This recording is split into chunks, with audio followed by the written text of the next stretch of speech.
თქვენთან შეხვედრის და ალბათ ბევრი კითხვა იქნება, ორი დღე დარჩა მხოლოდ ერთიანი ეროვნული გამოცდები, ერთიანი ეროვნული გამოცდების დაწყებამდე და ბუნებრივია დეტალური ინფორმაცია თქვენთვისაც და ჩვენი აბიტურიენტებისთვის, უბრალოდ აპლიკანტებისთვის იქნება ძალიან საინტერესო. მე ვეცდები მოკლედ მოგაწოდოთ ინფორმაცია. Როგორც ჩატარდება ერთიანი ეროვნული გამოცდები, რა სიახლეებზეა საუბარი და ალბათ ჯობია შემდეგ კითხვა-პასუხის რეჟიმში გადავიდეთ, იმიტომ რომ მე მინდა ყველა თქვენთვის საინტერესო კითხვაზე ამომწურავი პასუხი გავცეთ. ზოგადი ინფორმაცია მე მგონი ყველასთვის ცნობილია, ამიტომაც ვეცდები ძალიან მოკლედ მოგახსენოთ ერთიანი ეროვნულ გამოცდებთან დაკავშირებული ინფორმაციის თაობაზე.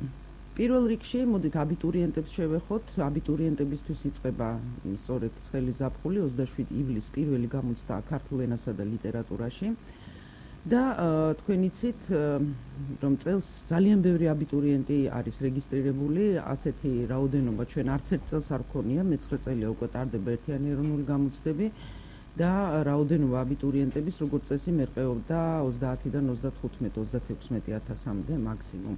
ერთადერთი წელიწადი იყო 2007 წელი, როდესაც 38,000-მდე აბიტურიენტი იყო რეგისტრირებული და ამას თავისი მიზეზი ჰქონდა.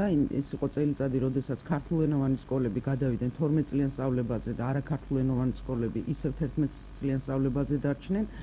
მშობლების დაჟინებული მოთხოვნით მოსწავლეები გადაიყვანეს ქართულენოვანი სკოლებიდან არაქართულენოვან სკოლებში, რომ მათი აზრით უბრალოდ მათ შვილებს არ დაეკარგათ წელიწადი. სწორედ აი იმ წელიწადს იყო ყველაზე დიდი რაოდენობა, თუ წლევანდელ წელს არ გავითვალისწინებთ, აბიტურიენტებისა. წელს კი 42,000 მიაღწია აბიტურიენტების რაოდენობამ და ეს მხოლოდ აბიტურიენტებს არ ეხება, მინდა გითხრათ პირდაპირ მაგისტრობის მსურველებიც.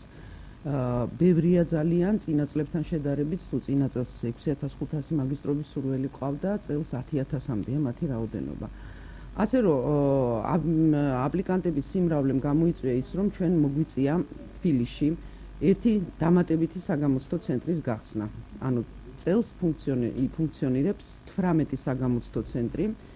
საგამოცდო ქალაქები იგივე დარჩა, ორი ქალაქია ქუთაისი და თბილისი, სადაც ერთზე მეტი საგამოცდო ცენტრი გვაქვს, ქუთაისში ორი საგამოცდო ცენტრი, დანარჩენ საგამოცდო ქალაქებში თბილისის გარდა ბუნებრივია თითო საგამოცდო ცენტრი გვაქვს. ბევრ საუბრობდით იმასთან დაკავშირებით, რომ წელს აბიტურიენტებს არანაირ სიახლეებს არ შევთავაზებთ, ასე ვთქვათ, სიურპრიზებს შინაარსობრივ ნაწილში და ესეც არის. მინდა ყველა აბიტურიენტი დავამშვიდო იმასთან დაკავშირებით, რომ ტესტის ფორმატი მათთვის დარწმუნებული ვარ ცნობილია, იმიტომ რომ ეს დიდი ხანია უკვე ჩვენს ვებგვერდზეა განთავსებული ინფორმაციის შინაარსობრივ ნაწილთან დაკავშირებით. ფორმატი ნამდვილად არ შეცვლილა არც ერთი გამოცდის და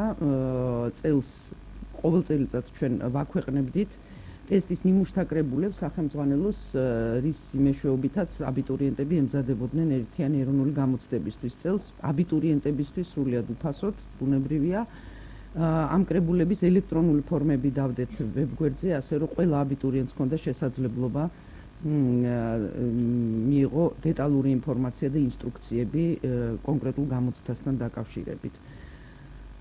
და ესეც იმიტომ, რომ ნოემბრის თვეში გამოვაცხადეთ, როგორი იქნება ერთიანი ეროვნული გამოცდები 2013 წელს, ცოტა დრო იყო დარჩენილი და მე ძალიან კარგად მესმის ჩვენი აბიტურიენტების, აქედან გამომდინარე ჩვენ მაქსიმალურად ვცადეთ ეს ინსტრუქციები, რეკომენდაციები და დეტალური ინფორმაცია ტესტის ფორმატთან დაკავშირებით და ტესტურ ნიმუშებთან დაკავშირებით მიგვეწოდებინა რაც შეიძლება დროზე.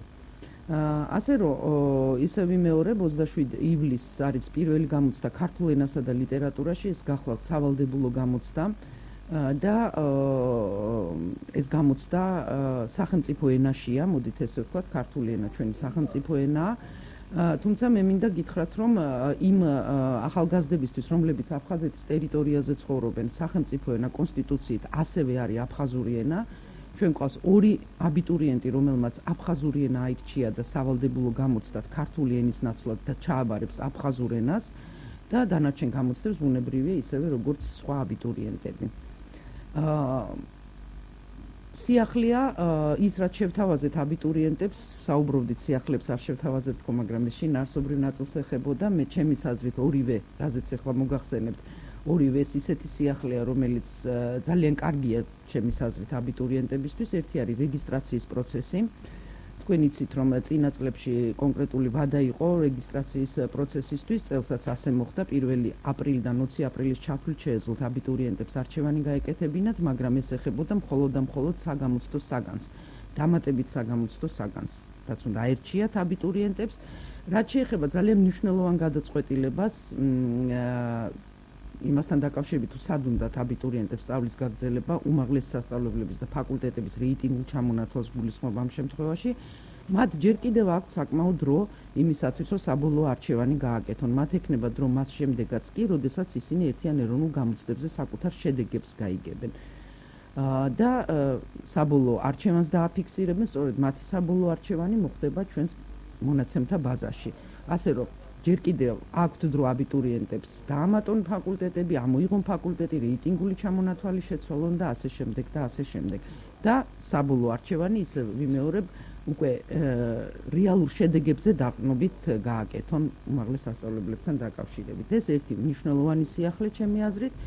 მეორე დაფინანსების წესს ეხება, ესეც რა თქმა უნდა ყველა აბიტურიენტისთვის ძალიან კარგია, დავიწყებ იქიდან, რომ გაიზარდა ოდენობა იმ თანხისა, რომელიც სახელმწიფო გრანტისთვის იყო გამოყოფილი, თუ წინა წლებში 10 მილიონი იყო გამოყოფილი სახელმწიფო გრანტისთვის, წელს ეს ოდენობა გახლავთ 18 მილიონი და ალბათ დამეთანხმებით ეს ძალიან დიდი სხვაობაა. და ეს უკვე აპრიორი ნიშნავს იმას, რომ გაცილებით უფრო მეტი სტუდენტი დაფინანსდება სახელმწიფოს მიერ. გამოცხადდა და ეს არის მთავრობის გადაწყვეტილება, ეგრეთ წოდებული სახელმწიფო საბაკალავრო პროგრამები, ეს არის 17 მიმართულება და ნებისმიერ მსურველს ბუნებრივია შეუძლია ეს ჩამონათვალი იხილოს განათლების და მეცნიერების სამინისტროს ვებგვერდზე, ეს ჩამონათვალი ჩვენს ვებგვერდზეც არის განთავსებული. ეს არის ის მიმართულება, სადაც თუ სტუდენტი ჩაირიცხება, სახელმწიფოს ხარჯზე ისწავლის 4 წლის განმავლობაში. დანარჩენ ყველა მიმართულებაზე, ესეც ნამდვილად სასიხარულოა ჩემი აზრით, დანარჩენ ყველა მიმართულებაზე დაფინანსების ერთი და იგივე პრინციპი იმოქმედებს. თქვენ ალბათ ყველას გახსოვთ, წინა წლებში იყო, მოდით ესე ვთქვათ, გამორჩეული ფაკულტეტები, სადაც მხოლოდ და მხოლოდ 100%-იანი დაფინანსების მოპოვების შესაძლებლობა ჰქონდა აბიტურიენტს. მაგალითად სამართალმცოდნეობის მიმართულება იყო, საერთაშორისო ურთიერთობები, ბიზნესი, ჯანდაცვა და ასე შემდეგ. ჩემი აზრით უსამართლო იყო აბიტურიენტების მიმართ ესეთი პრინციპი, იმიტომ რომ გამოდიოდა, რომ საგრანტო კონკურსში არათანაბარ პირობებში უწევდათ აბიტურიენტებს მონაწილეობის მიღება. წელს ყველა მიმართულებაზე იქნება თანაბარი პრინციპი, ყველა სტუდენტს ექნება შესაძლებლობა მოიპოვოს როგორც სრული, ასევე ნაწილობრივი დაფინანსება, ანუ 70%-იანი, 50%-იანი, ერთადერთი არ იქნება 30%-იანი დაფინანსება, აი ეს თანხა მთლიანად ემატება 50%-იან დაფინანსებას. აი ეს არის მნიშვნელოვანი სიახლეები, რაც აბიტურიენტებს ეხებათ და ისევ ხაზი მინდა გაუსვა, მე ვიცი აბიტურიენტები ძალიან ნერვიულობთ ჩვენს გამოცდების ეროვნული ცენტრის წარმომადგენლები, მაგრამ შინაარსობრივ ნაწილთან დაკავშირებით დარწმუნებული ვარ, აბიტურიენტებს არანაირი პრობლემა არ შეექმნებათ, იმიტომ რომ დეტალური ინფორმაცია შინაარსობრივ ნაწილთან დაკავშირებით უკვე კარგა ხანია ჩვენს ვებზეა განთავსებული და დარწმუნებული ვარ, მათი უმრავლესობა არის საქმის კურსში და იცის, მიღებული აქვს ეს ინფორმაცია ჩვენგან. მოკლედ შევეხები მაგისტრობის მსურველების გამოცდას, საერთო სამაგისტრო გამოცდებს გულისხმობ, აქაც სიახლეა და ჩემი აზრით ესეც კარგი სიახლეა მაგისტრობის მსურველებისთვის. თქვენ გახსოვთ, რომ ყველა მაგისტრობის მსურველი ერთი და იგივე ტიპის გამოცდას აბარებდა. ტესტის ფორმატი 4 ნაწილისგან, 4 ძირითადი ნაწილისგან შედგებოდა და ეხლაც 4 ნაწილისგან შედგება, ეს გახლავთ წაკითხulis გააზრება, ანალიტიკური წერა, ლოგიკური და რაოდენობრივი მსჯელობა და იყო ლოგიკური პრეტენზიები იმასთან დაკავშირებით, რომ ჰუმანიტარული მიმართულების მაგისტრობის მსურველებს უწევდათ ისეთივე ტიპის გამოცდის ჩაბარება, როგორც მაგალითად ტექნიკური მიმართულების მომავალ ფიზიკოსებს, მათემატიკოსებს და ასე შემდეგ.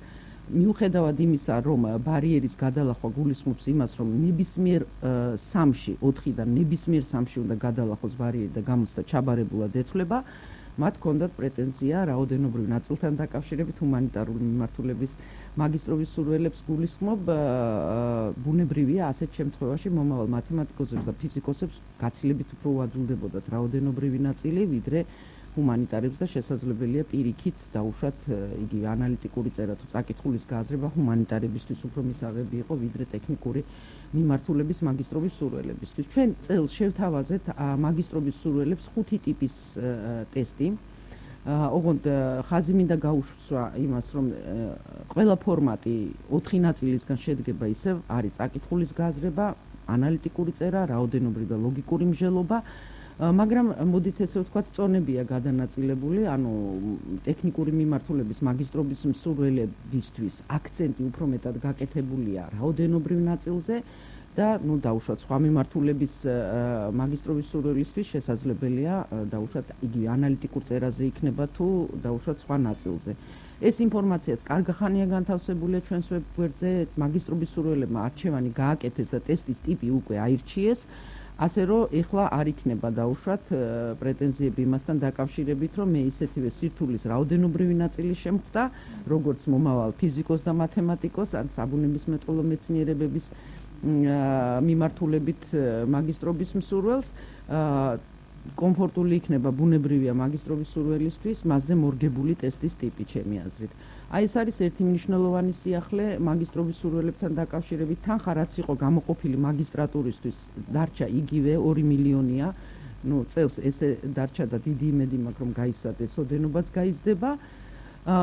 რაც შეეხება სტუდენტებს, რომლებიც საგრანტო კონკურსში ღებულობენ მონაწილეობას, 8000-მდე სტუდენტია რეგისტრირებული, რომელთაც გრანტის გაუმჯობესება უნდათ. აქაც სიახლე გახლავთ ის, რომ ეხლა შეუძლიათ სამართალმცოდნეობის, მაგალითად სამართალმცოდნეობის მიმართულების სტუდენტს მიიღოს მონაწილეობა საგრანტო კონკურსში და ისიც და აქვს შესაძლებლობა თუ სრული დაფინანსება ვერ მოიპოვა, ნაწილობრივი დაფინანსება მოიპოვოს, ასე რომ აქაც თანაბარი პრინციპია შენარჩუნებული. რაც შეეხება პედაგოგებს, წელს 26000-მდე პედაგოგი გაივლის სასერტიფიკაციო გამოცდებს, პედაგოგებისთვის განკუთვნილ სასერტიფიკაციო გამოცდებს. წელს პირველად შემოგვიერთდნენ ხელოვნების მასწავლებლები, პედაგოგები, მათი სპეციალური ტესტი მომზადდა საგნობრივ ნაწილში და ყველას ბუნებრივია იქნება ჩასაბარებელი პროფესიული უნარების ტესტი და 2 გამოცდის შედეგის საფუძველზე უკვე შემდეგ გაიცემა მასწავლებლის სერტიფიკატი. აი ეს არის ძალიან მოკლედ, რისი თქმაც მინდოდა სიახლეებთან დაკავშირებით, სიამოვნებით უპასუხებთ თქვენი კითხვა. კი ბატონო, ბოლო გამოცდა 17 ივლისს არის დაგეგმილი, ანუ 27-28-ში ქართულ ენასა და ლიტერატურის გამოცდაზე ვიწვევთ ჩვენს აბიტურიენტებს, შემდეგ შაბათ-კვირა მოდის იქნება შესვენება, პირველში და 2-ში ზოგადი უნარების გამოცდა არის დაგეგმილი და 3-დან უკვე აბიტურიენტებს უერთდებიან ჩვენი პედაგოგები, დილის ნაკადზე ველით პედაგოგებს და მეორე ნაკადზე უცხოენის ჩაბარება მოუწევთ აბიტურიენტებს. შემდეგ უკვე მათ შემოერთდებიან მაგისტრობის სურვილები და მთლიანად პროცესი 17 ივლისს დასრულდება. თუმცა ბუნებრივია ქართული ენის და ლიტერატურის გამოცდების დასრულების შემდეგ დაუყოვნებლივ იწყება უკვე ნაშრომების, პასუხების ფურცლების სკანირება და გამსწორებლები ერთვებიან საქმეში. დაახლოებით 2 დღის შემდეგ უკვე გამსწორებლებს ექნებათ სამუშაო, დაიწყება ქართული ენის და ლიტერატურის ნაშრომების გასწორება პირველიდან. შემდეგ ზოგადი უნარების პასუხების ფურცლების სკანირება და მომენტალურად გვეცოდინება უკვე შედეგი, იცით ის მხოლოდ და მხოლოდ სკანერით მოწმდება და 3-დან უკვე უცხო ენის გამსწორებლები შემოგვიერთდებიან. ანუ პარალელურ რეჟიმში წარიმართება პროცესი. ჩვენ ძალიან კარგად ვიცით, როდესაც სხვაობა არის 6000 და 7000 აპლიკანტების რაოდენობებს შორის წინა წლებთან შედარებით. ბუნებრივია, ამას გარკვეული დრო დაჭირდება. თქვენ იცით, რომ ყველა ნაშრომი ორჯერ დამოუკიდებლად სწორდება და თუ შეფასებებს შორის სხვაობა, მაშინ მესამე გამსწორებელი ერთვება საქმეში. მაგრამ ჩვენ ყველაფერს გავაკეთებთ იმისათვის, რომ დროულად გამოვაცხადოთ პირველადი შედეგები, სავარაუდოდ პირველად გამოვაცხადებთ ზოგადი უნარების შედეგებს და წელს მინდა გამოვაცხადოთ შედეგები იმის და მიხედვით, თუ რომელი საგნის, რომელი გამოცდის გასწორება დასრულდება. პირველი სავარაუდოდ იქნება ზოგადი უნარები, მას უკვე მოყვება სადღაც 10 აგვისტომდე პირველადი შედეგების გამოქვეყნება გვინდა ყველა საგანში. 10 აგვისტოს შემდეგ დაიწყება აპელაციის პროცესი, მოგეხსენებათ. ამის შემდეგ ბუნებრივი აპელაციის პროცესის შემდეგ აბიტურიენტებს უკვე ცვლილების განხორციელების უფლება აღარ ექნებათ და დიდი იმედი მაქვს, სადღაც 25 აგვისტოსთვის ჩვენ უკვე გვეცოდინება საბოლოო შედეგები, ეს იმას ნიშნავს, რომ ჩარიცხვების სიაც და საგრანტო კონკურსის შედეგებიც იქნება ერთდროულად. ამას წინასწარ ვერაფრით ვერ ვიტყვით, იმიტომ რომ რაოდენობა საკონკურსო ადგილებისა საკმაოდ დიდია, 35,000-მდეა საბოლოო ჯამში, მაგრამ თქვენ იცით, რომ კონკურსი კონკრეტულ ფაკულტეტზე ჩასარიცხად წარმოებს და არა მთლიან რაოდენობაზე, ასე რომ აუცილებლად აღმოჩნდება ფაკულტეტები ისევე როგორც წინა წლებში, სადაც მაღალია კონკურსი და ერთ ადგილზე, ასე ვთქვათ, რამოდენიმე აპლიკანტის განცხადება გვექნება და იქნება ისეთი ფაკულტეტები, სადაც აპლიკანტების რაოდენობა ნაკლები იქნება, ვიდრე გამოცხადებული ადგილების რაოდენობა. ასე რომ სავარაუდოდ უმაღლეს სასწავლებლებში ვაკანტური ადგილები დარჩება ესეთ ფაკულტეტებზე და თუ ვივარაუდეთ წინა წლების გამოცდილებას თუ გავიზიარებთ, დაახლოებით 24-25,000 უпростоრეთ აბიტურიენტი სტუდენტი ხდება.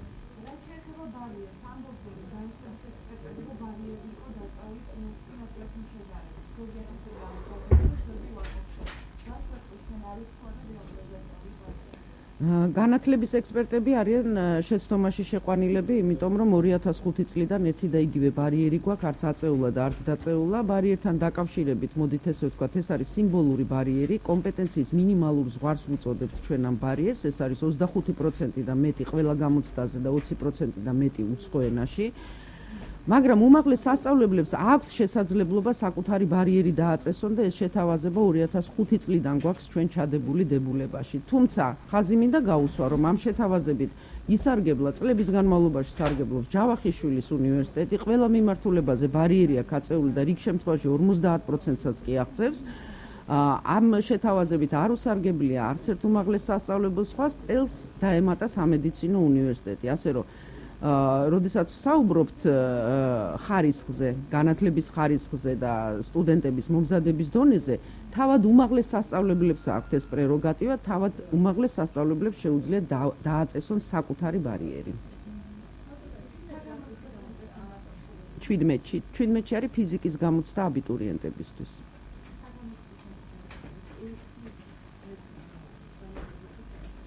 ჩვენ იცით ყველაზე დიდი თბილისში ეხლა ამჟამად ყველაზე დიდი საგამოცდო ცენტრი ტექნიკური უნივერსიტეტია, მე-6 კორპუსი და ბუნებრივია საგამოცდო ცენტრი გარკვეულ და კონკრეტულ პარამეტრებს უნდა აკმაყოფილებდეს. არ შეიძლება საგამოცდო ცენტრი იყოს მაგალითად მთავარ ასე ვთქვათ გამზირზე, იმიტომ რომ და არ კონდეს ტერიტორია წინ, სადაც გულშემატკივრები იქნებიან აუცილებლად და თვითონაც აბიტურიენტები რომ მოვლენ რეგისტრაციის პროცესი რო არ შეყონდეს, ჩვენ არა გვაქვს უფლება ეხლა გამზირების და ქუჩების გადაკეტვის. ასე რომ კონკრეტულ პარამეტრებს აუცილებლად უნდა აკმაყოფილებდეს თითეული საგამოცდო ცენტრი. ესეთი აღმოჩნდა საქართველოს უნივერსიტეტი და ისიც 2 დღით გვინდა მხოლოდ, როდესაც მაგისტრობის მსურველების გამოცდები გვაქვს. იმიტომ რომ საქართველოს უნივერსიტეტის შესასვლელი ზუსტად მე-6 კორპუსის ახლოს არის და ბუნებრივია რეგისტრაციის პროცესი ჩვენ გაგვიმარტივდება და იქ საკმაო ტერიტორია იმისთვის, რომ გულშემატკივრები არ შეწუხდნენ, უბრალოდ ცხუნვარი მზის ქვეშ შეწუხდებიან ნამდვილად, მაგრამ თუ აქვთ სურვილი რომ იქ იყვნენ, ამისთვის არის საკმაო ტერიტორია.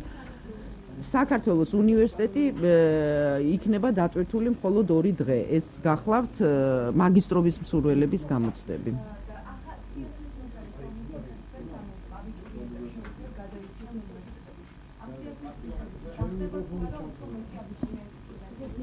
მე არ ვიცი უფრო მეტი აბიტურიენტი გახდება თუ არა სტუდენტი, მაგრამ ეს ინიციატივა შევთავაზეთ აბიტურიენტებს ერთი უბრალო მიზეზის გამო. დავეხმაროთ სწორი არჩევანის გაკეთებაში.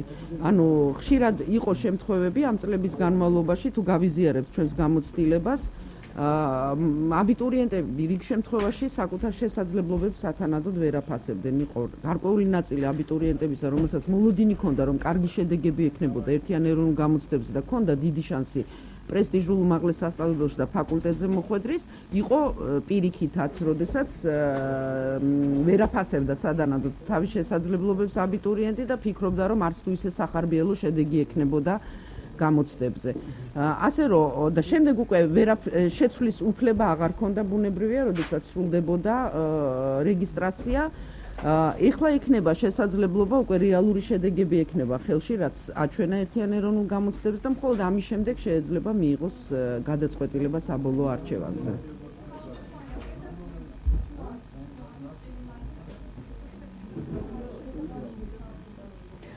არსებული კანონმდებლობით 2014 წელი ბოლო წელიწადია, როდესაც აქვს შესაძლებლობა პედაგოგებს გამოვიდნენ სასერტიფიკაციო გამოცდებზე და მიიღონ სერტიფიკატი, თუმცა მე პირადად ვფიქრობ, რომ აუცილებლად გადაიხედება ეს კანონმდებლობა, იმიტომ რომ 2014 წლის ბოლოს არ გვექნება ისეთი სურათი, რომ აქტიური პედაგოგები ყველა მოახერხებენ აი ამ პროცესის გავლას.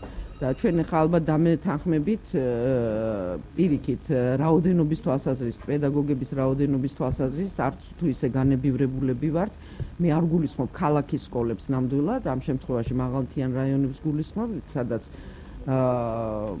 ნამდვილად სიმცირეა პედაგოგების და ამას ეს ცალკე პრობლემაა ბუნებრივია. ეხლა სოფელში სკოლა რო დაიხუროს იმის გამო, რომ იქ სერტიფიცირებული მასწავლებელი არ არის, ეს რა თქმა უნდა არ იქნება კარგი. ასე რომ მე ვარაუდობ და დიდი იმედი მაქვს, რომ აი ეს ჩანაწერი აუცილებლად გადაიხედება.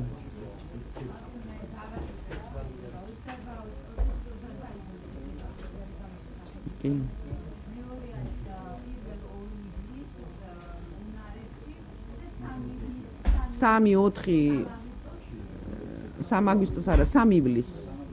3 ივლისიდან იწყება უცხოენების გამოცდა.